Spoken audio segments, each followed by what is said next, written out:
So I've got my games of the year out of the way. Now let's talk shite. There were plenty of stinkers this year, games that felt creatively bankrupt or just generally shit. The games in this, I believe, should have been much better than they were. Some of them were well received, but you know, people are idiots. Obviously there are loads of shite games on Steam that are much worse than those on this list, but disappointed doesn't mean shit. Doesn't make much sense me saying that though, because I believe all the games on this list were shite. This list is limited to games I've played obviously, so let's crack on. Number 5, Shitehammer Chaos Bane. Warhammer 40k Martyr was an alright ARPG set in the 40k universe, and it was a good fit, but the game had some problems that held it back. So when Chaos Bane was announced, I thought, oh good, they can learn from Martyr and make a decent game. But they fucked it. Different developers, sadly. Chaos Bane was a lazy, rushed load of shite. Areas are recycled over and over again. Skills are ripped straight off from Diablo 3. A skill tree is locked behind the collector's edition. It's just generally a poo and bland game. A shame really, because Warhammer is a good fit for this kind of game. Games Workshop just needs to stop pimping out the license to anyone. Number 4, Blair Shit. The Blair Witch is a good film, and so is the remake, but when the game was announced I did think, how the hell do you make a game about the Blair Witch? It's just people shouting at each other in the woods. Well, turns out I was right, because that's basically the game. You walk around some spooky woods for 2.5 hours talking to people on your phone and radio, then it actually gets scary at the end when it tries to be PT. You also have a dog with you throughout the game, and the game claims he adapts to how you treat him, but it affects about half a second of the ending. He just seems to be there as an emotional crutch for certain scenes. Bland and shite. Number 3, Shat Thumb. BioWare, love 'em. Dragon Age, Mass Effect, Knights of the Old Republic, smashing. When I heard they were doing a live service game, I thought, well, the Old Republic is an MMO, buy them, and that did well, so maybe Anthem will be alright.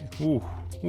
Where'd you begin with it? It had barely any content, a dog shit story, repetitive, awful performance, it was basically unplayable for me on the Xbox One, and besides the flying mechanics, it was a generic looter shooter. I do genuinely hope they turn it around with the rumoured reboot. I mean, stranger things have happened. Battlefront 2 turned out to be good in the end. If the reboot is unsuccessful though, I do genuinely worry for BioWare's future. Number 2, Shark Force. The Dragon Ball Xenoverse games are really good. I love the idea of an approachable fighting game with RPG elements, and to hear the same kind of game was being made but with loads of anime characters, I was down with it, even though I'm not into anime. Turned out to be guff though, didn't it? The character customization was pretty poo, 4 fighting styles only, and moves were all copies of character specials from the roster, but visual customization was alright. The gameplay was turd. I find it much easier to spam the same move over and over than approaching fights with any strategy. It also ran like shit on the Xbox, which I played it on, bit of a running theme here, isn't there? It was also horribly balanced with weird difficulty spikes, and because of the simple gameplay it just gets boring and frustrating after 5 minutes. Number 1, Shite Wars, Shite Fallen Order. Hear me out on this one. Star Wars is one of the most creative IPs out there. The amounts of things you could do with a single player game are limitless. So what does the team do? Make a Dark Souls clone with climbing sections.